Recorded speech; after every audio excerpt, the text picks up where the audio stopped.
All right, now, everybody. Quiet, listen to me. We're going to start a show. Now, some of you people have been with me before. You know it's going to be a tough grind, but we're going to have a show.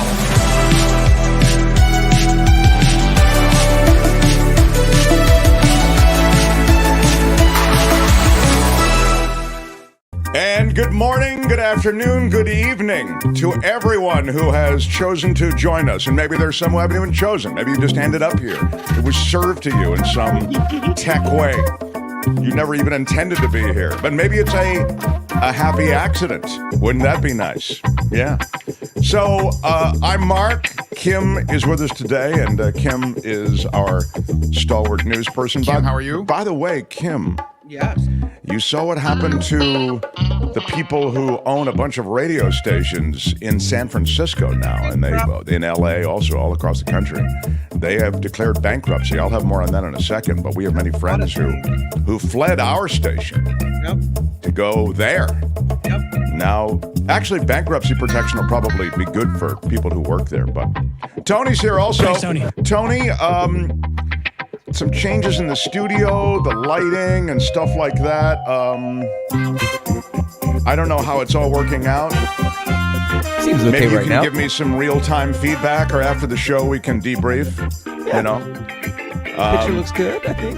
what's Lighting that, looks nice. Tony? I said the picture looks good. The lighting looks nice. Oh, all right, okay. Well, that's he's Mr. Positivity, of course. Chat, tell I him love it's that. nice. Yeah, I love Tony's positivity. So the important. Well, Tony, what angered you? The important thing is we've got a big show today. I say that usually every day. And by the way, usually it's true every day, everyone. Yes. How about Romania Animal Rescue, Inc. for a $20 super sticker to start us off? Big shout out. We love Romania Animal Rescue, Inc., big supporters of the show. We are a crowd-funded show, so sadly, super stickers, super chats, they really do make a difference. And, of course, Patreon and PayPal does as well. Those are the people who support us on a regular basis, or even with a one-time push. Many of you have been really cool. And Romania Animal Rescue, thank you. You're one of the organizations that really has stood behind us and allowed us to continue here into the new year.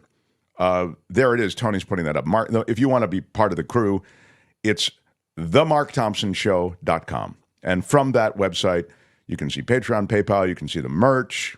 I think there's a live link to the show. Mm-hmm. So it's themarkthompsonshow.com.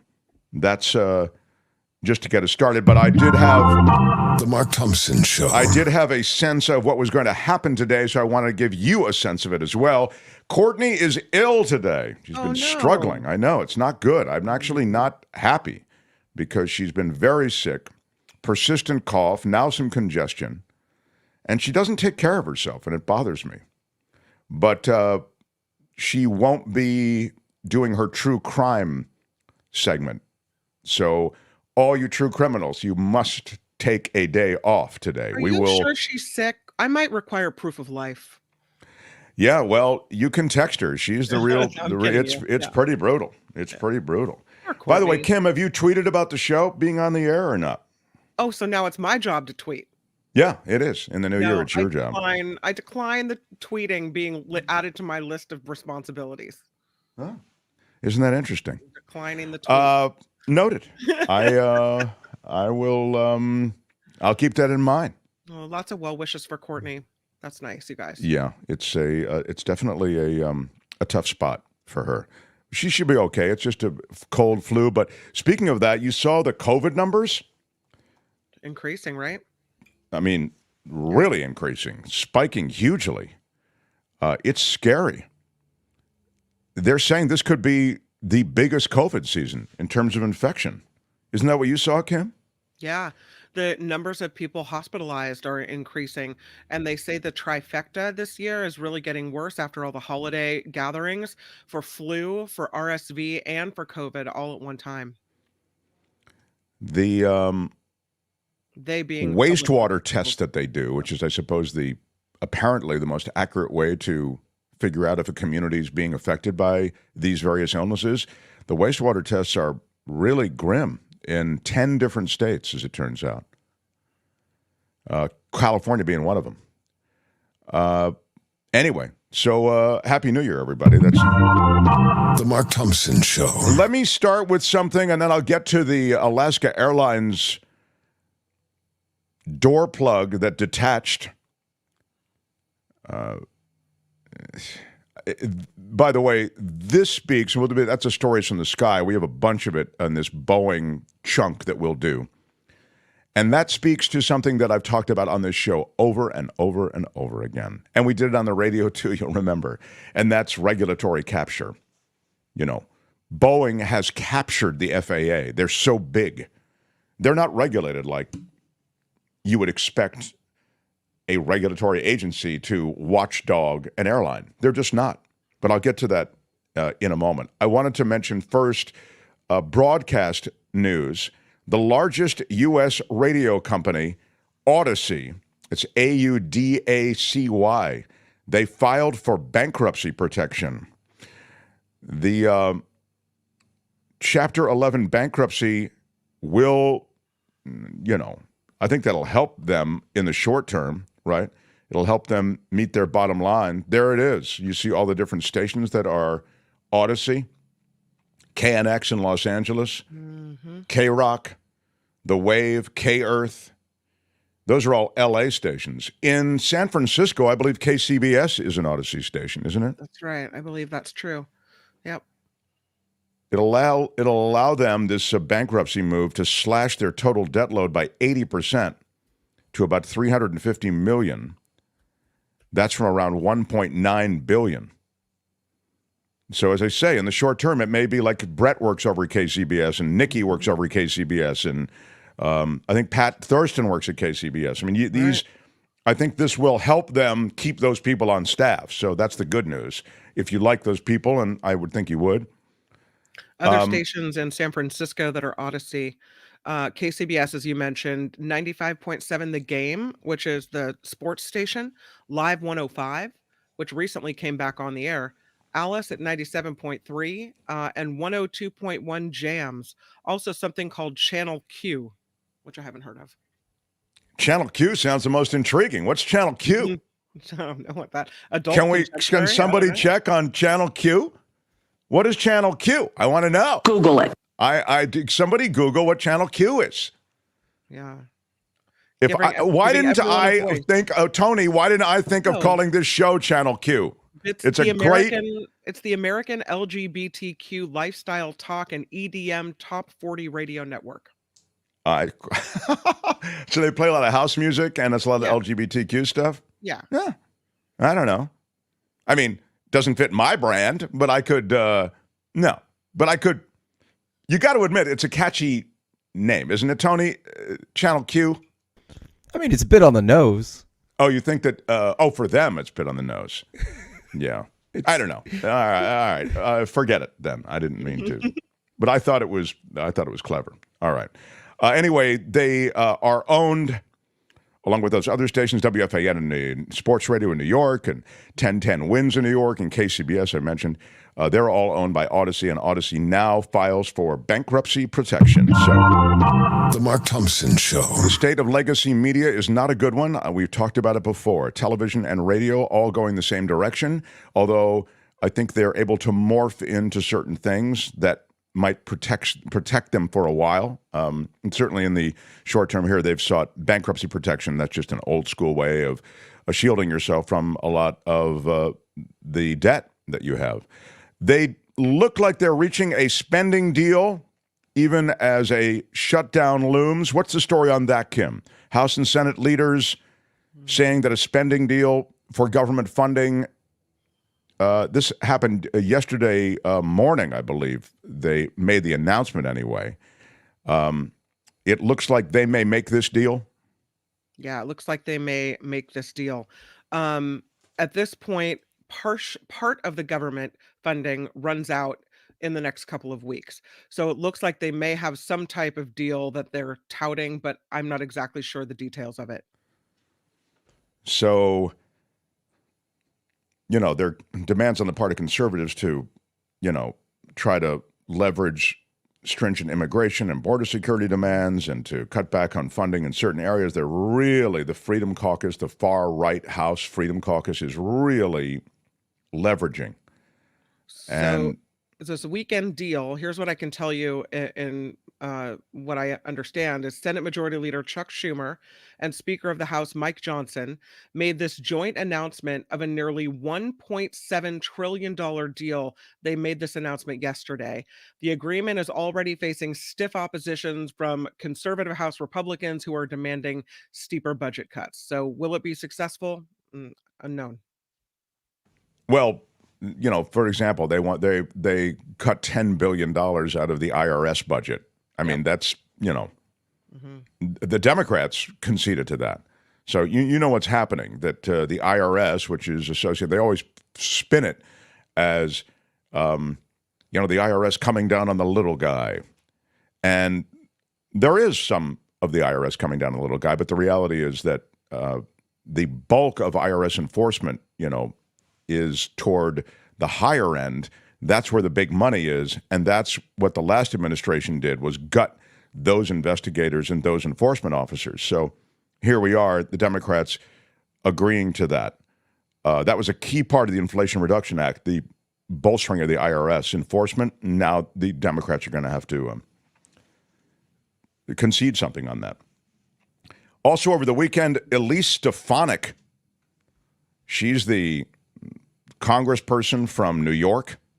She was on Meet the Press, and apparently I saw this, I couldn't believe it. She went with in the question about J6, because of J6 was this weekend, right? And Biden made a speech, and I mean, he made a very direct and intense speech talking about J6 and talking about how Trump really was the wizard behind J6 and also pull the levers for unrest and to overthrow democracy. But Elise Stefanik made another play on Meet the Press. She called the people who have been imprisoned, I mean jailed, convicted of what I consider, of course, I'll finish my thought, what I consider sort of seditious activity. You go into the government body on the day that the election is to be certified, and you essentially try to create such a disturbance, not to mention, you know, calls for, you know, hanging of the vice president and all this other stuff. You defecate on various desks, you smear graffiti all over walls. And again, not every person who went in there did this stuff, but I'm saying that was the general energy of the takeover, okay? To me, you're seditious adjacent, if nothing else. Yeah. Anyway, those people who were imprisoned, jailed, convicted of some bit of that activity on that breadth of stuff that happened, everything from breaking to entering to, as I say, crapping on Nancy Pelosi's desk, they are referred to by Elise Stefanik as hostages. Tony, run a little bit of it, if you would, please. You don't have it? After that setup? I didn't send it to you? No. On the other hand, I did tweet. So there's that. Oh, I see. You tweeted that the show's on the air? Yeah, thank you. Absolutely outrageous. People that have broken the law found guilty in a court of law, and she's calling them hostages? I know I did send Tony this, but go ahead. Oh, there it is. Tony, go ahead. Election law. What about 2024? What about 2024? We will see if this is a legal and valid election. What we're seeing so far is that Democrats are so desperate, they're trying to remove President Trump from the ballot. That is a suppression of the American people, and the Supreme Court is taking that case up in February. That should be a 9-0 to allow President Trump to appear on the ballot, because that's the American people's decision to make this November. And the matter is, of course, halted pending that appeal, as you say. But just to be very clear, I don't hear you committed to certifying the election results. Will you only commit to certify the results If former they're President Trump constitutional, wins, does that mean that former President Trump No, wins? it means if they are constitutional. What we saw in 2020 was unconstitutional circumventing of the Constitution, not going through state legislatures when it comes to changing election law. And we're seeing this in my home state of New York, Kristen.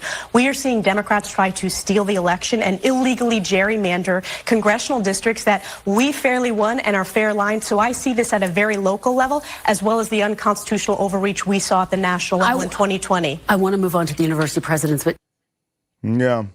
I mean, you can see she's towing the party line. I mean, very much literally the party line. Yeah. She'd be crazy. She'd be crazy. But the worst part is she speaks well and she sounds like she knows something. And so you could listen to her and go, oh, yeah, it has to be constitutional. Yeah, right. Okay. Yeah, we're not going to certify it unless no, she's nuts. Yeah. No, she does speak well. You're right. And she doesn't come across like she doesn't read crazy right away. I just sent you something that Trump had said, Tony, that might be good sort of to follow up. Because I think the use of this word hostages in relation to those people who have been jailed as a result of convictions on J6, I think that's a fascinating little wrinkle. And that is more and more what's showing up in the dialogue that for example, Stefanik used on Meet the Press, and that Donald Trump used in his remarks around J6. So that should hit your email box, and maybe we can rally that. But this is the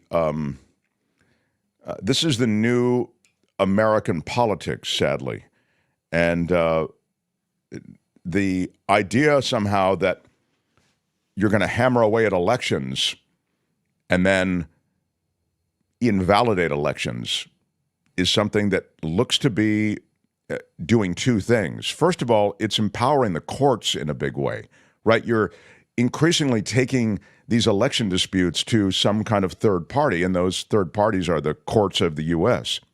I mean, look at what's happening in the Supreme Court. They're going to increasingly be called upon to make major decisions on problems with elections. It's what happened with Bush v. Gore.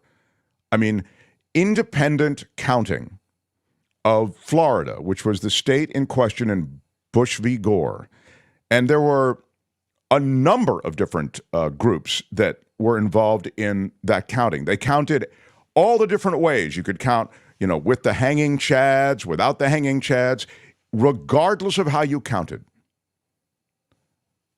Al Gore won. But the Supreme Court stepped in and said, stop the count. So you see the power we've given these courts that are always politicized. I mean, we can say, well, they're increasingly politicized. The reality is they've always been politicized. And as this new playbook has really come into favor among the GOP, which is we're going to just challenge every election we don't win. We're going to deny the results. This is not a one-off. It's being done increasingly in local elections as well. And by the way, the playbook was sort of hatched by Rudy Giuliani back when he was running for office in New York. Google it. Rudy Giuliani was one of the, I'll use small m on masterminds, but one of the masterminds behind this new thing where you just deny election results. In any case, it concerns me enormously when it comes to future elections. Go ahead, Tony, you have it? Here's Donald Trump talking about the hostage When you talk issue. about insurrection, what they're doing, that's the real deal. That's the real deal, not patriotically and peacefully. Peacefully and patriotically. When you talk about... And he called the... Patriotically, has he seen the footage? Has he seen the officers getting their arms slammed in doors? Well, Has his he whole seen thing the is to hiding in fear downplay for it. their lives Right. in the capital of the United States? Really? Trump did not explicitly acknowledge the date, but he continued to claim that the countries have been emptying jails and mental institutions to fuel a record number of migrant crossings, even though there's no evidence that that's true. And then he made all those comments that you just saw on insurrection, being patriotic and peaceful. And just denying the violent mob. Remember, they start this whole thing off with the caucus next week. Biden spoke at Valley Forge, and he talked about Trump as a grave threat to democracy. He called January 6th the day when we nearly lost America, lost it all. And tomorrow, I'm going to talk about the third-party candidates, even as it looks like we're going to have a rematch of Biden and Trump. Because the third-party candidates are a real thing, meaning they may really affect the outcome of this election and not favorably for Joe Biden. If you scroll down on that piece that I sent you, Tony, you'll see him talking about the hostages. Do you see it? He says, release the J6 hostages, Joe. Release them, Joe. If you scroll down in that same piece that I sent you. Well, he looks for that. Let me just read this about Ron Cook, who I think has a great comment. MAGA, he says, is trying to set up an us versus them environment by insinuating that they are hostages as though we are separate countries at war with each other. And he says it's dangerous. Yeah, I mean, I think the us versus them thing has worked, insinuating I will ding. That's absolutely right. There is a definite us versus them. And once you otherize a group, it's much easier to justify violence against them and all the rest that you find what it in. they've done, and they ought to, you know what they ought to do? They ought to release the J. Do you have that, Tony? No? You want to run it? No? It doesn't work? It does. It does work. It's great. Oh, my God, it's amazing. Here it is. What they've done, and they ought to, you know what they ought to do? They ought to release the J6 hostages. They've suffered. That's what I'm talking about. They ought to release them. I call them hostages. Some people call them prisoners. I call them hostages. Release the J6 hostages, Joe. Release them, Joe. You can do it real easy, Joe. This guy, what he's done to people. And I mean, you know. Hey, Trump isn't soft and fuzzy. Hostages? Like they're political prisoners? No. That's what I'm talking about. And he's playing that card hard, you know. supposing you brought the light inside the body. Yeah, well, you could do tried that. to stop democracy. They tried to steal the voice of the American people. They're not hostages. They are criminals. Well, And this is their new hoax. And I think they got off way too lightly. yeah. Do I hit it long? Is Trump strong? Huh? Yeah. Well, there's never been anything There's never been anything like this. Yeah, what can I tell you? But that was the essential recharacterization of J6. Trump and his hench people, Stefanik among them, calling the J6 arrestees and those convicted, called them hostages. So The Mark Thompson Show. I wanted to share some law and disorder with you. Let me just get it.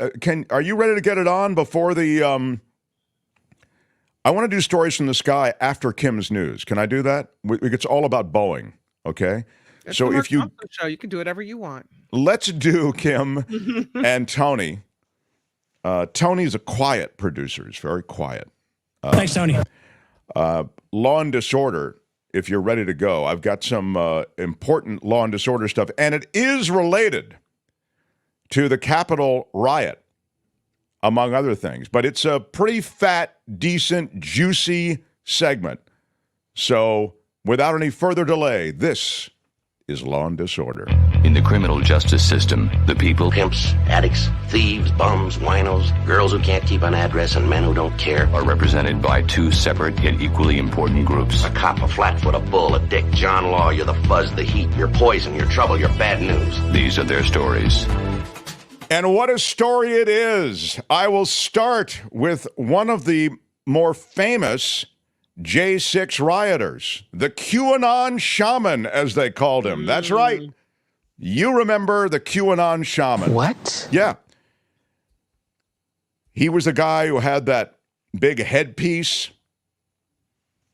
He was bare-chested, as I recall, stormed the Capitol on January 6th, and now Jacob Chansley, the QAnon shaman, he wants his He wants his head, what would you call it, a hat? His headpiece. It's more than a hat. It's a helmet, a horned helmet. He wants his horned helmet back, everybody. Come on. I checked it at the gate when I came into prison, and I want it back. They're keeping it like it's evidence, says Jacob Chansley. The case is over. There's no reason for them to continue holding on to it. I want it back, he says. Why are you yelling? It's rather upsetting that they're not doing what the government is supposed to do and return the property, said Chansley. By the way, it's nice that you have a sense of what government's supposed to do. It would be nice if you had the sense of private property and government property and respecting boundaries. Chansley pleaded guilty to a charge of obstructing a federal proceeding in connection to the Capitol attack, resulting in a 41-month prison sentence in November of 2021. But is he out? Well, if you do the math, it hasn't been 41 months, Kim. Why are you yelling? Now he wants his hat back? He was transferred to a halfway house because of good behavior in prison. Oh, yeah, well. That halfway house is in Arizona, so he only ended up serving 27 months in prison. The former fur-covered insurrectionist said that he had purchased this headdress long before he decided to storm the Capitol. Dude, he said, and this is a quote, dude, I've been dressing that way for over 10 years. Why are you yelling? In his sentencing memorandum, Mr. Chansley's then lawyer described the images of his client as becoming inextricably linked to the events of the Capitol riot. Inextricably would be a ding word. Yeah.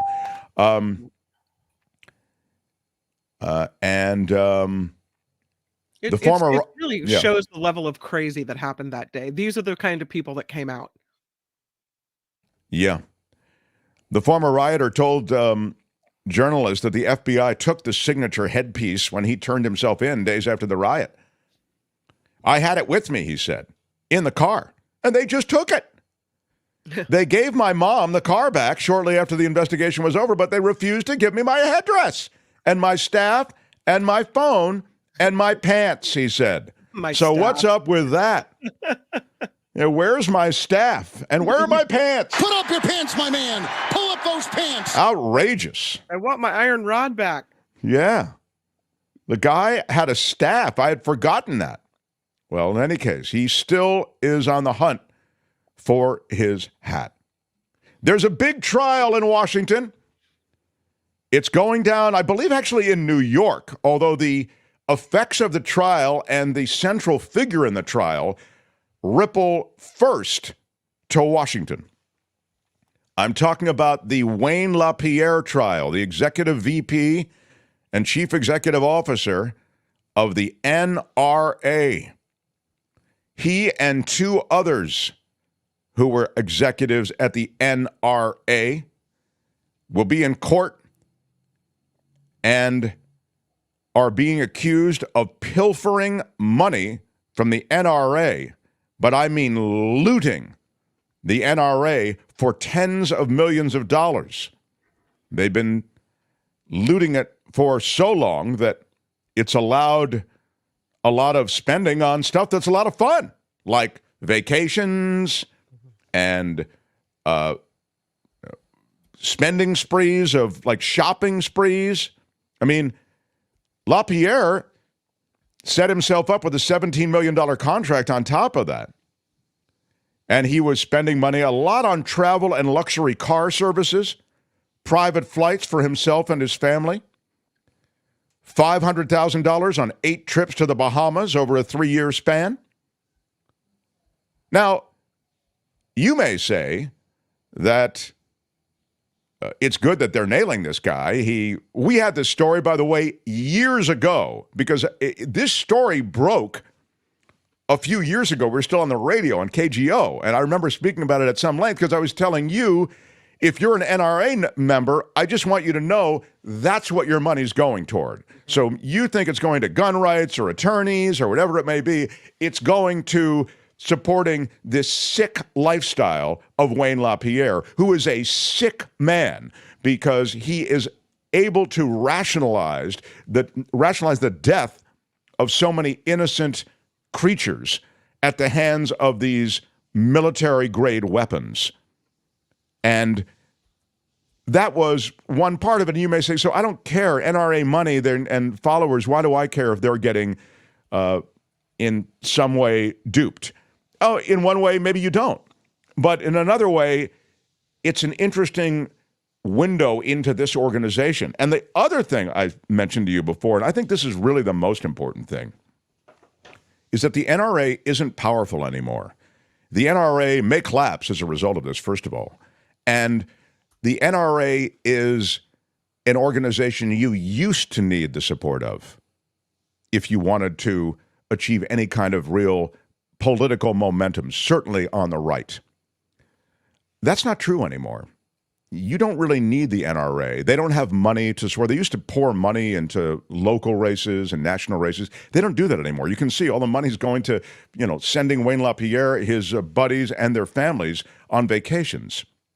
But the thing, and I think this is the most important thing that I'd like to underscore, is that in a way, the gun movement in America, in the United States of guns, doesn't need the NRA anymore.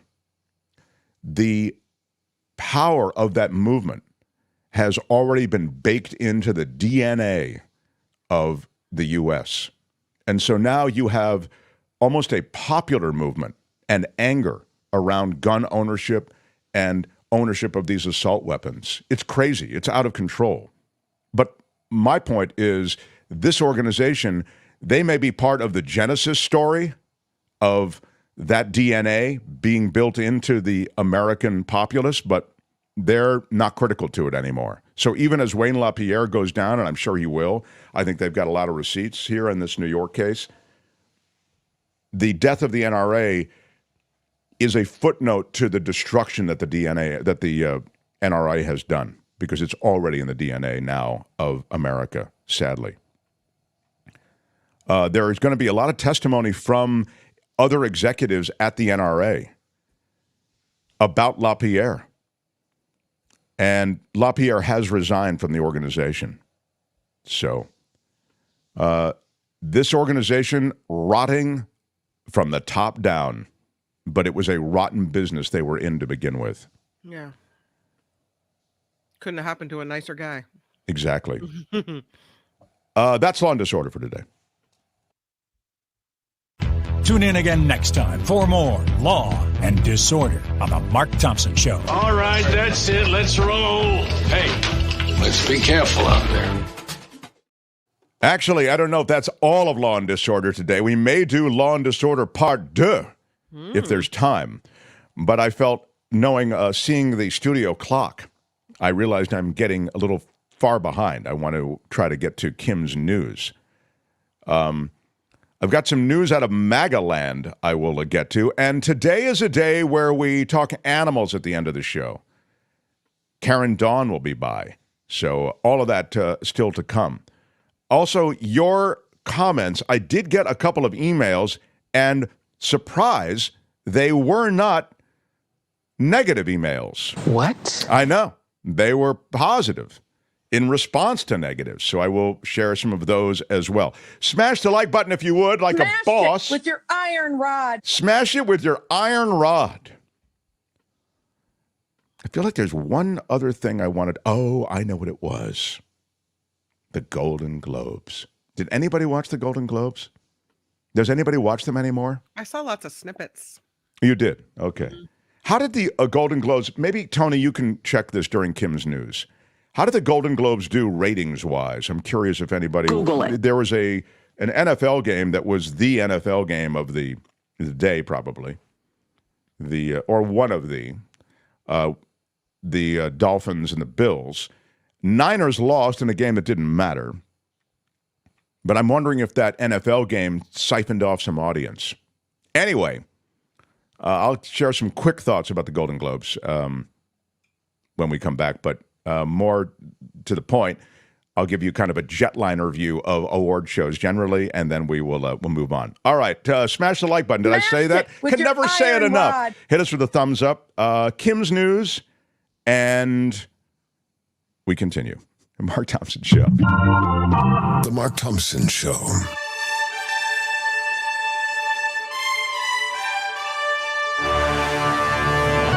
Yeah, on the Mark Thompson Show, I'm Kim McAllister. This report is sponsored by Tenuta Winery in Livermore.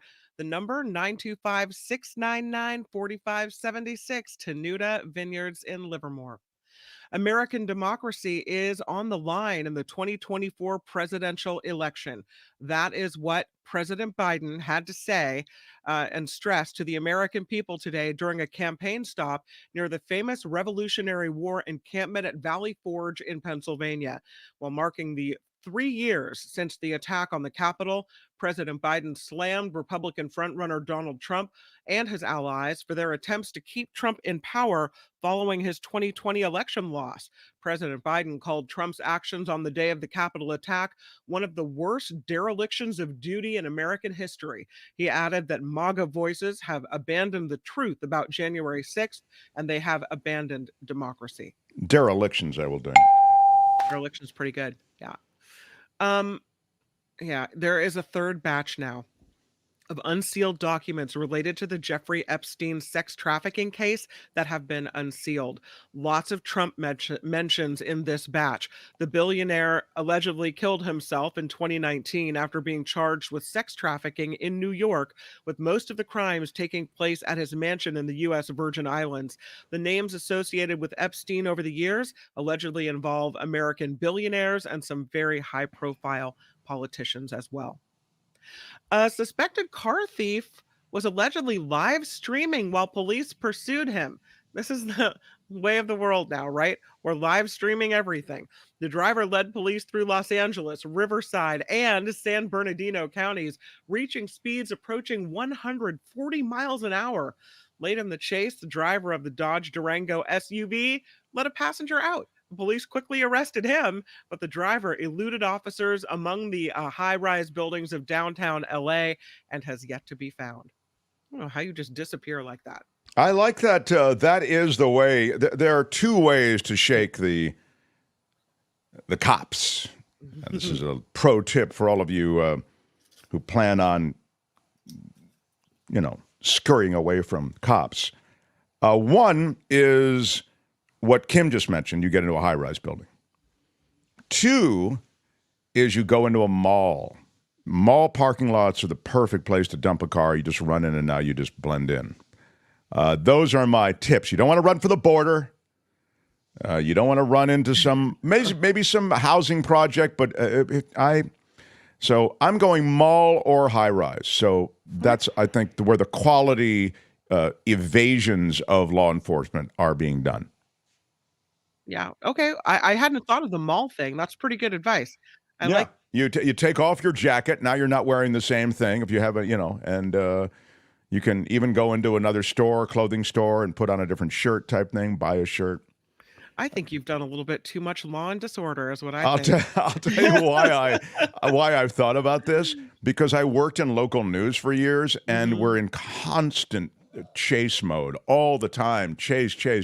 And if you see enough of them, you start to go, oh, what would I do in this situation? Or how to get away? You begin this process of, thinking about chases more than you ever would. And as a result, that's why I came up with the evasion. There you go.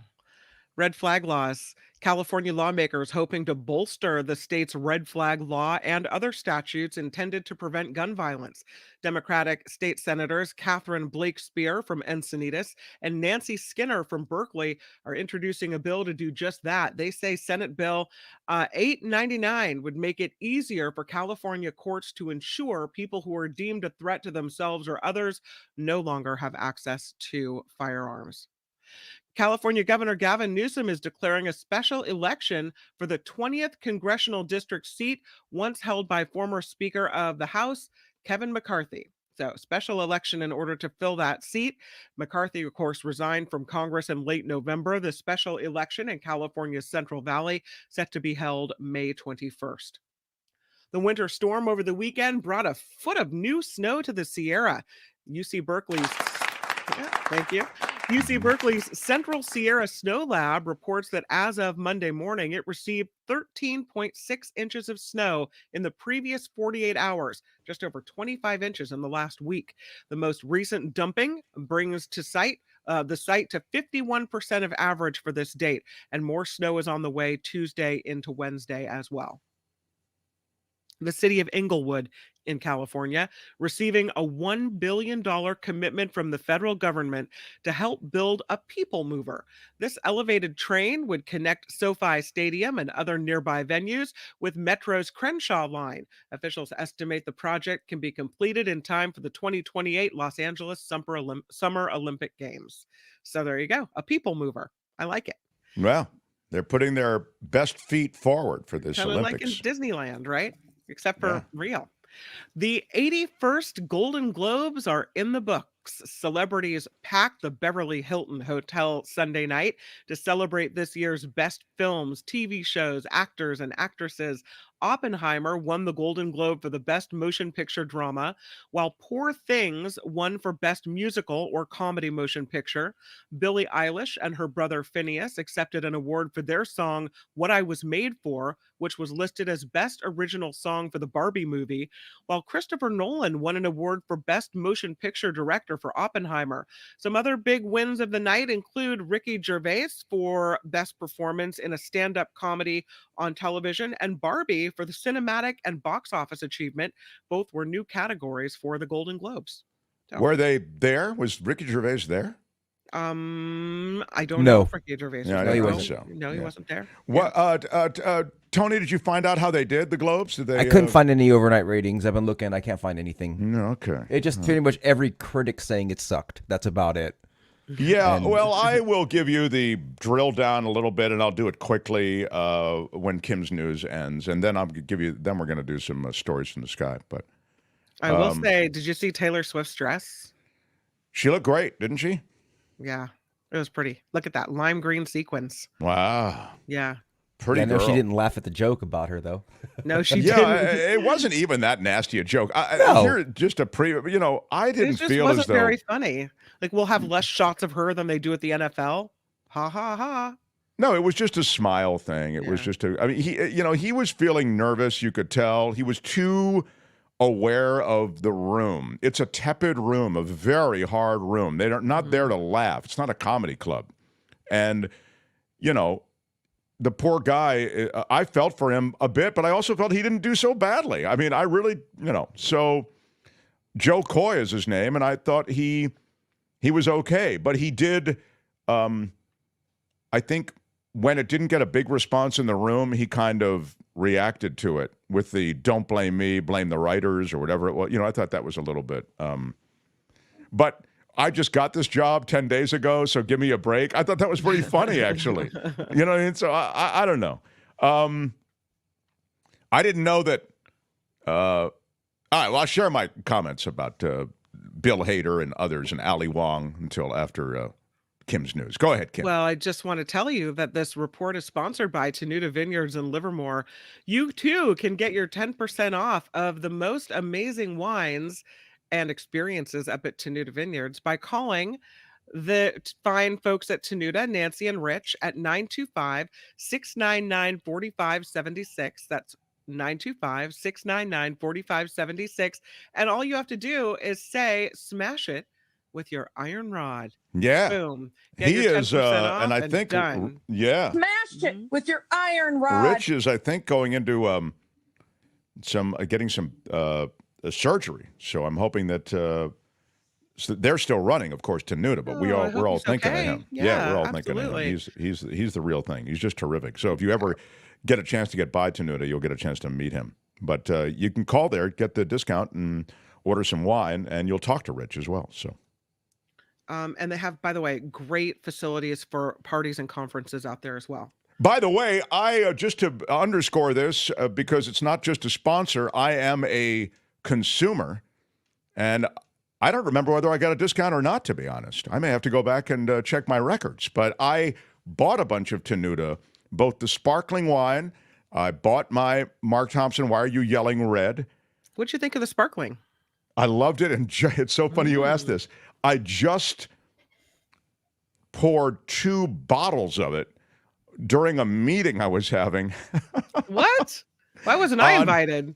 Was it Thursday, maybe it was, or Thursday, I think it was. I had a meeting and broke out the Tenuta sparkling water. It was just delicious. Wow. Really great. So it was a big hit. What kind of meeting were you having? What was going on at your house? Well, it was not a media-related meeting. It was like a level design-related meeting. Yeah, Oh. right. But it was not. I'm just saying it was like, Yeah. Okay. I hear you. Anyway, it's good stuff. Yeah. I'm Kim McAllister, and this is the Mark Thompson Show. Ladies and gentlemen, I'm Shadow Stevens. This is the Mark Thompson Show. Keep it to yourself.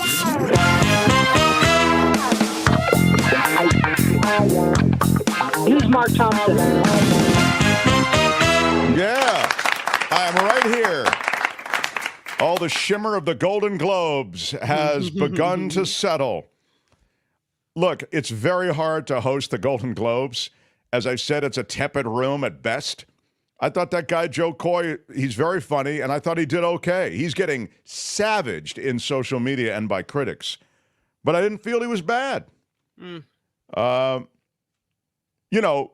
thought it was a BALLS move to make fun of what was the odds-on favorite to do well, and that's Oppenheimer. He made fun of the fact that it's so long that one of my New Year's resolutions is to finish Oppenheimer. You know what I mean? I've tried it a couple times, and I'm going to finish. I thought that was funny. You know why? Because so many people who have streamed that movie haven't finished it. I ask you, Kim, have you finished Oppenheimer? I haven't started Oppenheimer. Yeah. And the length of Oppenheimer is putting you off at all? Subject matter. You don't care about No, I care about it very much. I just, when faced with what am I going to watch, do I want to be depressed? Do I want to be scared? Do I want to be brought down, or do I want to be brought up? And what do you choose? Up. Then why are you on this show? Who is having that conversation? I don't know why you come here then. Yeah. Well, let me help. I've tried to get through Oppenheimer twice. Both of us have, Courtney and myself. I can't do it. Why are you stopping? I can't do it. What is it about this movie that makes you hit pause? Well, I fell asleep the first time. And the second time, we just kind of look at each other, and it's getting late, and we go, yeah, I don't know. All right, I'm going to come back to it. And this is after I've invested $20. It cost $20. Yeah, $20 is easy for you guys to come by, but I've got to hope that I get a super sticker or super chat maybe, that then I split up, I put enough together, and I got $20. Walter, big shout out, first of all, to Walter. He's there on the islands. Big shout out. Aloha. Keep up the great work, says Walter. Walter, thank you for the $10 super sticker. And I want to say, Mark, I've been traveling and missed your show. Glad to be back. Stan Pollock, CPA. My favorite CPA is Stan Pollock. Big shout out. Stan is back. Thank you so much. Thank you so much, Stan and Walt. Spencer Jaffe for a 5-spot. Big shout out. Thank you, guys. Super stickers, super chats are live. And Trevor Starr in Hollywood for 2024. He drops in a 2024 donation. Mark, I just sent you the first drops of the new year. That means these are drops for the show. You know what I mean? Also, has Tony figured out yet how to increase a Patreon contribution? He has had an entire week after all. I'm working What is on that? it. Oh, so I don't believe he's working on it. Do it today. The deal is that when you go into Patreon, if you want to increase your contribution, you can do it. Because I've gotten emails saying, Beverly in Petaluma increased her monthly subscription or contribution from $20 to $30. So it can be done. It can't be that hard. I mean, it's not like we don't need Stephen Hawking for this, Tony. Maybe you can show us how to do it tomorrow. Quit picking on Tony, says big shout out, Tom. Yeah. Anyway, I'm going to get to Stories from the Sky in a moment, but let me just, because I was talking about Oppenheimer and Succession, both of those projects, hated it. Does that mean from Jim? Does it you hated Succession? Oppenheimer. Oppenheimer. Yeah. It's being lauded by so many. Lauded, I suppose, is a dang word. And of course, it did very well at the Golden Globes. Critics love it, and best film of the last whatever.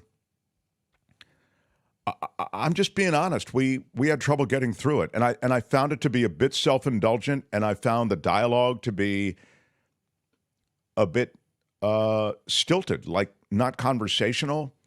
And I wanted to like it, so I'm not looking to pick it apart. I'm just figuring out why I just never could connect with him or with any of the other characters particularly. And Courtney had the same problem, and as to length, I easily could, and I didn't finish the movie, but I could have cut a half hour out of what I saw. No problem. I mean, really, it's just, I found and I find a self-indulgence among contemporary directors, and not even contemporary, meaning new directors. Scorsese's the same way. We can't tell a story unless it's 3 hours and 20 minutes. Isn't that just the whole Nolan thing? Yeah, right. That's Christopher Nolan. And also, I think a lot of the reason why movies are so long now is for streaming numbers. Yeah. Because it's minutes watched. I see. So they don't care about editing them anymore. Well, and people are used to watching longer things because they're streaming things. We're binge watching hours and hours worth of these shows. So if we'll watch 3 or 4 hours of a series at a time, why won't we watch a 3 or 4 hour movie? Okay, maybe. I mean, that's a decent explanation, but from a creative standpoint, it's totally effed up. I mean, except it's saying, I don't have to, as a director or writer, I don't have to cut down my baby anymore. I can leave all the pages in. And I would suggest to you, try to not put in too many extra pages. I mean, it just feels long. But clearly I'm in the minority. Oppenheimer, swept. So I love Succession, and I'm glad they did so well. I mean, just loved it.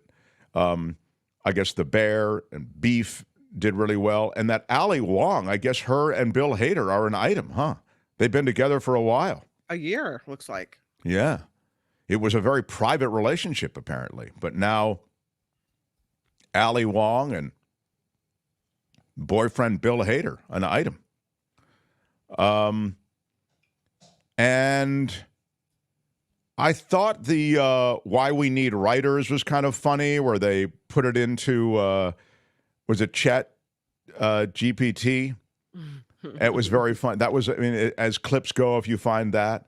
And again, I thought Joe Coy was fine. I think he's taken a lot of unnecessary abuse, and I thought in general he was funny. Look, every joke's not going to land, and that's a really tough room. And sadly, he paid too much attention to how he was doing in the room. I mean, I have other notes, maybe not go after this person or stick with her. And I thought Meryl Streep played along with what was kind of a lame bit. But, for a first timer and for a guy who just sort of beamed in 10 days prior, I thought he was fine. So in general, award shows, let's face it, it's self-indulgent, Hollywood froth that. And by the way, I love self-indulgent Hollywood froth. Have you watched the show? But I do think that all of these shows are designed to boost Hollywood. That's why all the studios play along. That's why all of the stars play along. It's designed to boost the world that Hollywood is hatching. So television, movies, etc. These are all things that all award shows in this area are designed to both showcase and promote. That's why you have such buy-in from studios and actors. Same thing on the music side. Grammys, Billboard Music Awards, the hip hop on the hip hop side. It used to be the what's on the hip hop awards, Tony? The magazine. God, I used to know the founder. Oh my God, that's terrible. It's tough to believe that we don't have all the hip hop stuff covered here on this show. Look at me. Yeah, look at us. Yeah, the whitest people imaginable. If it's not punk or hardcore, I don't know anything about it. Yeah. It was called the BET Hip Hop Awards. BET, but there was a magazine. There used to be all hip hop. Anyway, that's to promote hip hop music, or or rap music. So you see how there's buy-in, but from a standpoint of the listener and viewer, these things, the music stuff can be good because you actually see some great performances occasionally. But the rest of this stuff is just one big self-indulgent mess. So you can pass on it. I mean, you're lucky if there's a football game, as there was last night, to go up against it. All right, those are a few words about the Golden Globes. I don't know if you saw them, if you liked them. On our show, not a whole lot of people watch them, but I check them out because I don't know. I guess I just like to see them and be in the conversation about this worked, that didn't. It's very much what I like to do. And also a lot of people I What do you maybe cross-pollinate with have seen them. So what do you think about this new category for the biggest money maker in television, film, what have you? So it wasn't necessarily that Barbie won for best movie, they didn't. But it did win for biggest box office splash, beating out the Taylor Swift Eras Tour movie. Well, I have two thoughts about that. First of all, the only person you really want in that room is Taylor Swift. Mm-hmm. I mean, I'm not saying she's literally the only person you want there, but I'm saying if you could only have one person, it would be Taylor Swift. Yeah. So this is the difference between the old Golden Globes and the new Golden Globes. The old Golden Globes would have made sure that Taylor Swift, the person who you've invited, who is most important in the room, would have won something. Mm-hmm. Why? Because the Golden Globes, the old Golden Globes, the fix was in. I mean, it was all determined ahead of time. Yeah. Now you have more members. It's a little harder to jimmy it, and so remarkably, Taylor Swift didn't win. What do I think of the category? Yeah. It's fine, I guess. Biggest box office splash. It's starting to feel a little People's Choice-y, feeling a little bit Nickelodeon. You know what I mean? It's starting to feel a little like that, right? Mm-hmm. Yeah. Biggest box office splash. What does that mean?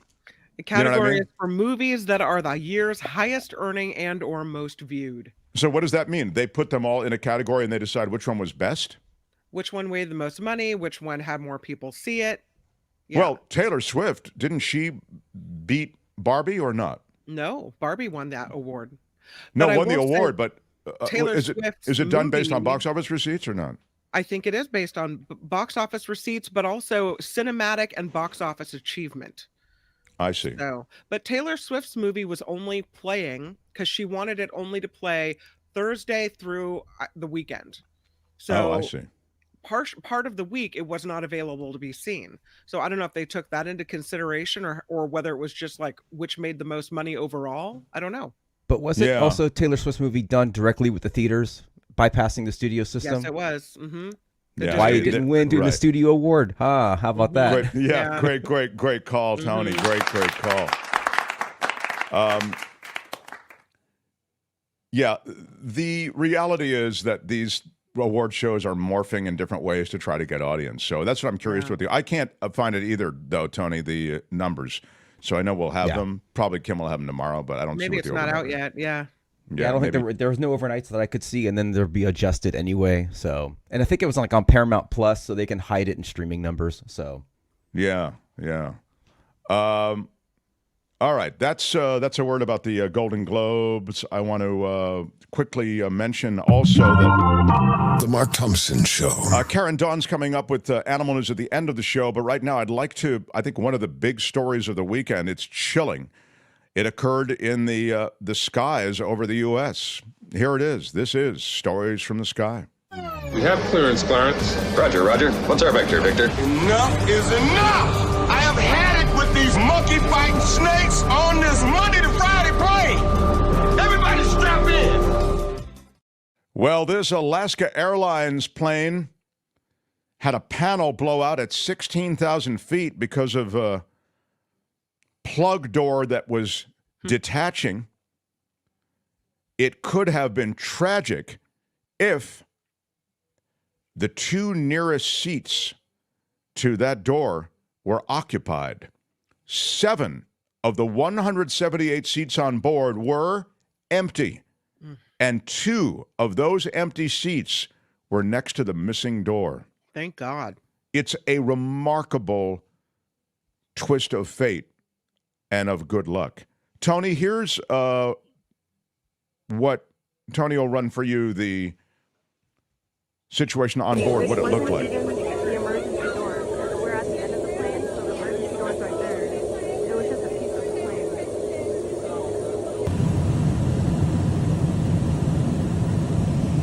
There it is. You can see I mean, that's insane, right? Absolutely insane. Toys, phones, and clothes were sucked into the night after the plug door, as it's called, departed the aircraft, causing instant decompression with 171 passengers aboard Flight 1282 on Friday night. Those people will always be getting free travel on Alaska, don't you think? I'm sorry, we have drink vouchers for all of you. But the fact that most people were still wearing their seatbelts just 10 minutes into the flight probably stopped them from following their possessions through the hole. We are very, very, very fortunate here that this didn't end up in something more tragic, said the NTSB chair, Jennifer Homendy, the National Transportation Safety Board, of course. No one was seated in 26A and 26B, where the door plug is. With that said, I imagine this was a pretty terrifying event. We don't often talk about psychological injury, but I'm sure that occurred here. How many lawsuits are going to be the result of this? Oh, my God. You'll sue, would you say, Alaska and Boeing? And Boeing. And Boeing is very much a part of the story, and I'll get to them in a second. And maybe even the FAA. Yeah, yeah. I mean, because this particular plane had its warning lights come on 3 times in the last couple of weeks, in December and twice in January. And so this particular plane was pulled from flying over the open ocean. It could only fly over land where it could get to another airport in case of emergency quickly. Really? This is the plane you want to put people on? That's exactly right, what Kim is saying. The airline saying, Alaska, that it received a notice from the FAA that additional work might be needed on 18 planes. And the jetliner that suffered this in-flight blowout over Oregon was not being used for flights to Hawaii. That's a regular route for Alaska because of these warning lights that Kim's talking about. And those warning lights indicate a pressurization problem. It let up on that light on 3 different flights. Alaska Airlines decided to restrict the aircraft from long flights over water so that the warning light, if it reappeared, could signal a return to an airport. Homendy, who is, again, the NTSB person, cautioned that the pressurization light might be unrelated to Friday's incident. Oh, yeah, of course. You know, it's total unrelated coincidence. when the pressurization in the plane blows out at a plug door. Yeah, that's unrelated. Sounds about right. Yeah. Can you believe they even allowed people to get aboard this plane? The warning light came on 3 different flights. The cockpit door flew open during the flight, and the depressurization ripped the headset off the first officer. What? The captain lost part of her headset. A quick reference checklist kept within easy reach of the flight crew also flew out the door. It was described as chaos, very loud, between the air and everything going on in and around them. It was very violent, they said.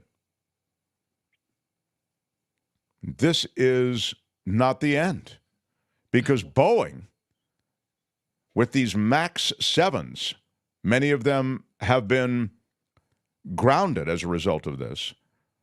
Boeing, with these Max aircrafts, wants the FAA to do what? To exempt the Max 7 from safety rules to get the Max 7 back in the air. So it was the Max 9 was the one that had the door plug issue.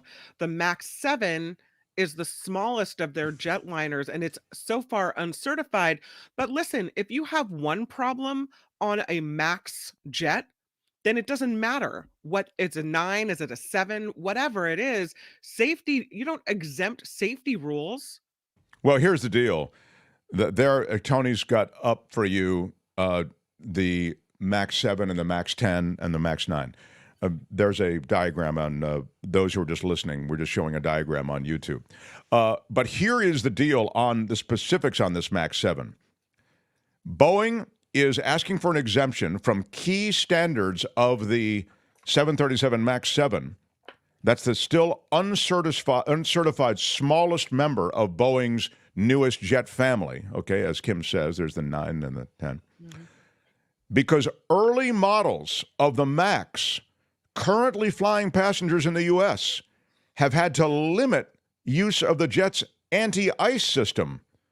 Boeing discovered a defect in the system with potentially catastrophic consequences. So you understand this has nothing to do with the problem with the fuselage. This has to do with a completely different issue with the engine. This flaw could cause the inlet at the front end of the pod surrounding the engine, that's known as the nacelle, to break and fall off. Wow. And Boeing wants a workaround on this. Who's comfortable climbing aboard a Boeing 737 MAX jet? A dangerous flaw in the original 1960s design of the Boeing 737, thought to have been eliminated, is now going to be the focus of investigation into this emergency that occurred on the Alaska Airlines flight. Alaska Airlines, of course, grounding 65 of these 737 models. These are the latest ones, too. So you see there are a lot of questions around this, and then you get to what I was talking about. The idea that Boeing has sort of taken over the FAA. That's why they can even ask the FAA for a workaround. But again, this was an almost exact repetition. This loss of the door was almost an exact repetition of what happened to Southwest Airlines Flight 812 from Phoenix to Sacramento in April of 2011. In that case, the sudden explosion caused a hole in the roof of the cabin. This is a big hole, 50 inches long, 9 inches wide. There it is. Tony's got a picture of it up for you. Calling in the emergency to air traffic controllers, the pilot said, "We lost the cabin." The flight diverted to the nearest airport, which is Yuma, Arizona. It touched down safely, but passengers remembered that they were terrified for their lives. In both cases, oxygen masks were automatically released so that passengers could get air until the jet reached lower altitudes, below 8,000 feet, where the pressure inside and outside is equalized. So you begin to see some of the design issues, the fuselage issues, the structural failures that are beginning to affect this company's aircraft, I should say. There is a trail of similar structural failures in the fuselage of 737 designed in the 1960s. Airplanes, all very scary. Perhaps the most visually stunning example was a 737 flown by Aloha Airlines in 1988. Mm-hmm. A huge chunk of that cabin's wall and ceiling blew out, and passengers were left fully exposed. Those pilots got the airplane down safely, but that incident was attributed to metal fatigue caused by humidity. In 1981, a Taiwanese 737 dived from 22,000 feet after an explosive decompression. That ended with everyone on board dying, 110 people. When Boeing designed this extensively updated model of the 737 in the early 1990s, the new generation that it made had 38 changes to supposedly eliminate structural failures. They also took the fuselage off the production line and tested it 3 times to its expected lifespan. That said, some experts who are involved in the safety of aviation said that this test did not really replicate the stresses on a jet that often makes jets like when you are getting on a jet, chances are that jet has gone 7 or 8 times to or wherever they're going, different destinations. And apparently when Boeing tested the strength of this fuselage as they made changes, structural changes, they didn't really account, some safety experts say, for that degree of like commuter type flight work. You know, the fuselages of the 737 MAX are manufactured by Spirit Aerosystems in Wichita, Kansas. There have been quality control problems there. And last year, Boeing discovered that in some of the fuselages, the aft pressure bulkhead, which is critical to the prevention of decompression in the cabin, had been incorrectly assembled. So as Alaska checks every one of the grounded jets for telltale cracks, they're going to be using highly advanced scanning technology. They're looking for deeply buried flaws that everyone had assumed had finally been eliminated. So this Alaska Airlines episode highlights a problem unique to the 737.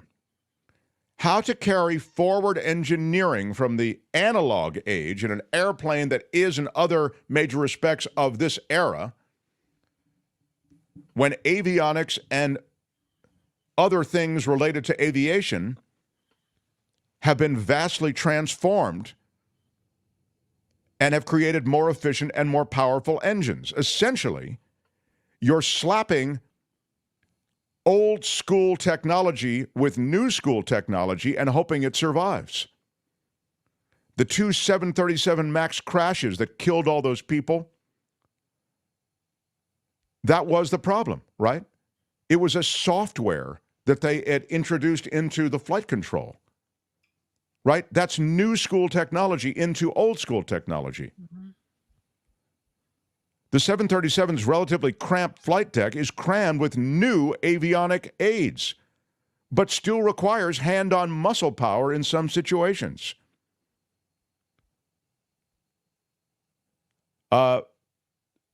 That's as good a drill down as I've seen on this. The basic competitor to Boeing, at least on passenger aircraft, is Airbus. Right. So Airbus, their series, which is kind of comparable to this, it's the A320. And then I'll wrap up, but just to kind of button this out, the A320 from Airbus, designed in the 1980s, and it's far more easily updated with new engines and new avionics. And so it's likely Airbus is going to, I think, overtake Boeing in a big, big way. I think they already have for market share. But the fact that Boeing is essentially asking for a pass from the government to exempt their new MAX 7 from safety rules just to get it up in the air, that should tell you all you need to know. And they did recover that door, right, Kim? They found it in, where did they find it? They found it in the backyard of a home belonging to a teacher in Oregon. Wow. It's like, hey, got your plug door in my backyard. Not only did they find the plug door, they also found a couple of cell phones, one of them at least, if not both, perfectly intact. Hardly a scratch on it that they think had been sucked out of the plane. Right. And landed on the side of a roadway. Somebody found it was still open with a website about how to retrieve your checked baggage. Yeah. And yet they can't find my luggage from that from that cruise ship. That's Stories from the Sky for today. This has been Stories from the Sky. The captain has turned off the seatbelt sign, and you are now free to move about the cabin. The Mark Thompson Show.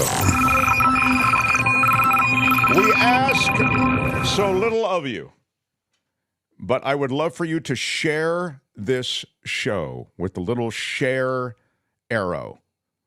When you hit that little share arrow on YouTube or wherever you're listening, it allows you to share whatever you're watching. So if you're watching the whole show, it shares the whole show link. If you're watching a short, it shares the short link. If you're watching a video, it shares the video link. You get it. But if you share it to Facebook, which is a place that I don't really have a presence, Kim has done a little bit of it. it does help grow our audience. That said, I believe, Tony, we're closing in on 19,000 subscribers. Is that right? So that's why I am anxious to have you, many of you have been here since the very beginning, share the show. And I think a lot of you are on Facebook, and I'm not, and I'm counting on you to. Yeah, we're like 20 away. From yeah, 19K. we're 20 subs away from 19,000. Are we going to have a party when we get to 20,000? That I seems think like a pretty substantial number. I think we should. I didn't even think we'd ever get to 20,000. So this is very, very special. We will have some kind of party. There's also, and I'll tell you about Thompson this. Show dancers come in. That's an idea. That's an idea. Yeah. Well, I like how you think, Kim. Yeah.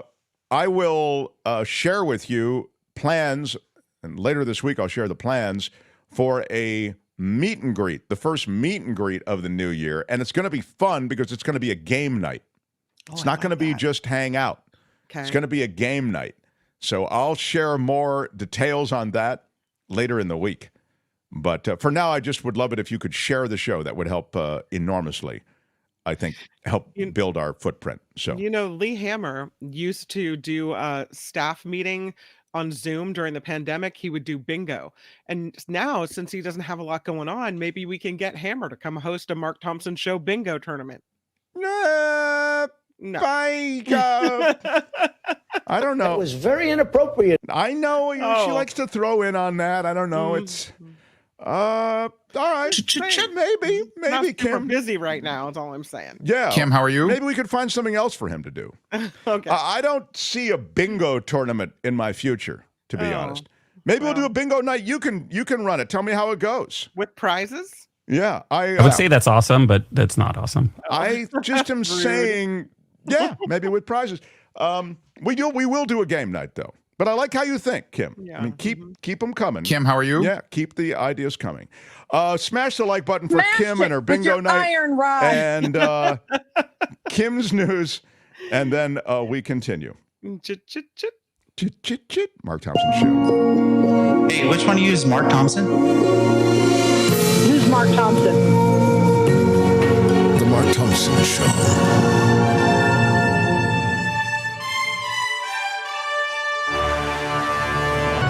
On the Mark Thompson Show, I'm Kim McAllister. This report is sponsored by Coachella Valley Coffee at CoachellaValleyCoffee.com. And let us take a look here. See if I can get the picture up. Former President Trump. Yeah, he is seeking to have his Georgia election subversion case dismissed. Trump's legal team today asking the Fulton County judge to toss that case out, arguing Trump's protected from prosecution under presidential immunity. They say Trump was working in his official capacity as president when he allegedly tried to overturn the 2020 election results in that state. Does that count? I don't think so. A fourth batch of court documents connected to the Jeffrey Epstein sex trafficking case is now out. The latest round includes 17 documents that follow the thousands of pages released last week. All remaining documents are expected to be released today. Pope Francis is calling for a global ban on surrogacy. Yeah, in prepared remarks today, the leader of the Catholic Church described the practice of surrogate motherhood as deplorable. He said a child should not be turned into an object of trafficking, and he said that he considers the practice a grave violation of the dignity of the woman and the child. A large number of pro-Palestinian protesters are under arrest after causing big disruptions to drivers in New York City this morning. They blocked entrances to the Manhattan, Brooklyn, and Williamsburg bridges, along with the Holland Tunnel, right during the morning rush hour. New York City Mayor Eric Adams says the right to protest does not give people the right to block bridges and tunnels. In California, Huntington Beach residents could be on the hook for millions of dollars in fines if the city loses its housing mandate fight with the state capital. City leaders declaring last year Huntington Beach cannot and will not zone for the construction of thousands of new housing units every year as mandated by law. They call the mandate unrealistic for a beach city with established neighborhoods and very little available land for development. They also called it an overreach overreach by the state government. For every month the city is out of compliance, a fine of $100,000 can be assessed. And if those fines aren't paid, the number can increase to $600,000 per month. Huntington Beach. Yeah.